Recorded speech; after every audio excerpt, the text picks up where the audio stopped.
ایک مرتبہ اللہ رب العزت نے ملک الموت سے پوچھا، کیا کسی کی روح قبض کرتے وقت آپ کو دکھ ہوا ہے؟ تو ملک الموت نے جواب دیا کہ اے مولا کریم، میں نے کروڑوں لوگوں کی جانیں قبض کی ہے، مگر 2 جانیں ایسی ہیں کہ جنہیں قبض کرتے وقت مجھے بڑا ہی صدمہ اور افسوس ہوا ہے۔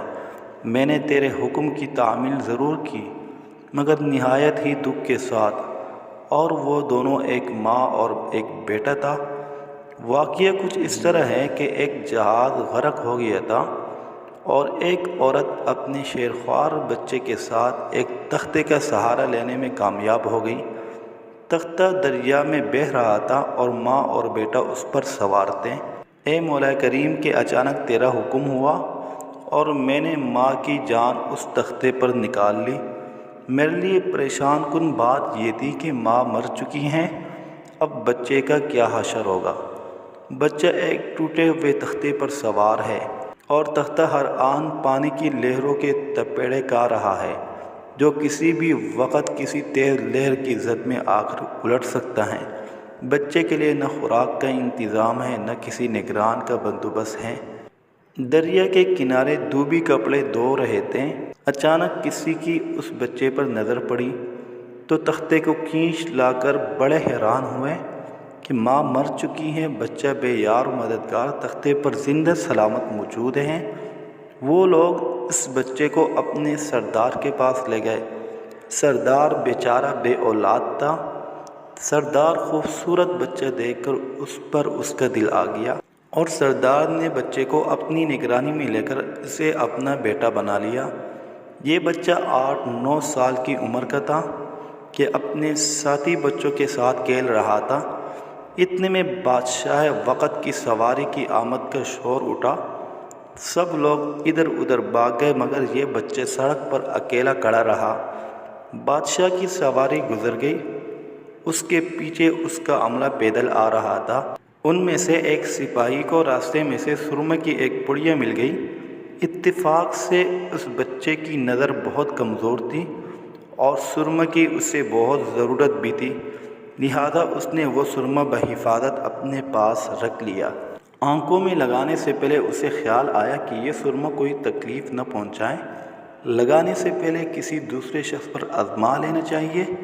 قریب ہی وہ بچہ کھڑا تھا، اس نے اس بچے پر آزمانا چاہا۔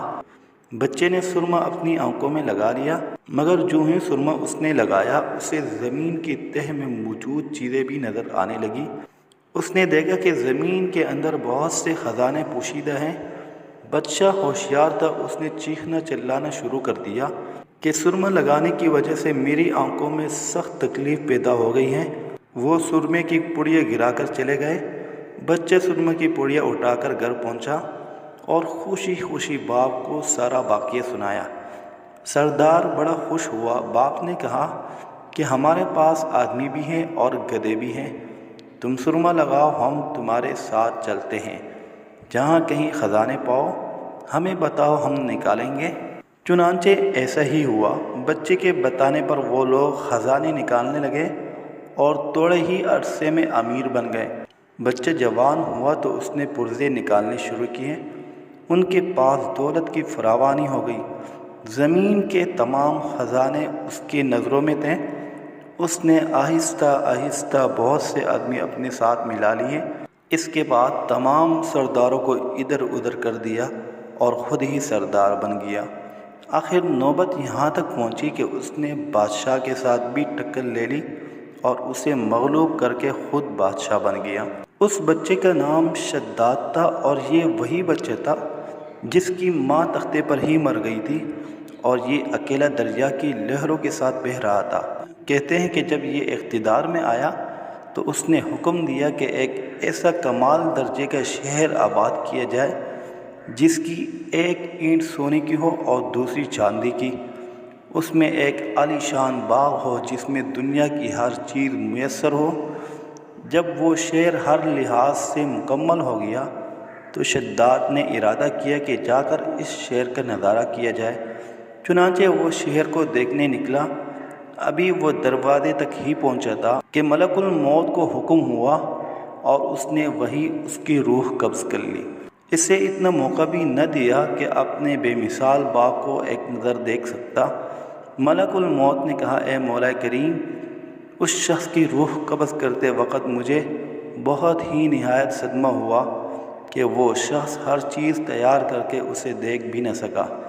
اللہ تعالیٰ نے فرمایا، یہ وہی بچہ ہے جس کی ماں تختے پر مر گئی تھی اور اس پر تجھے ترس آیا تھا۔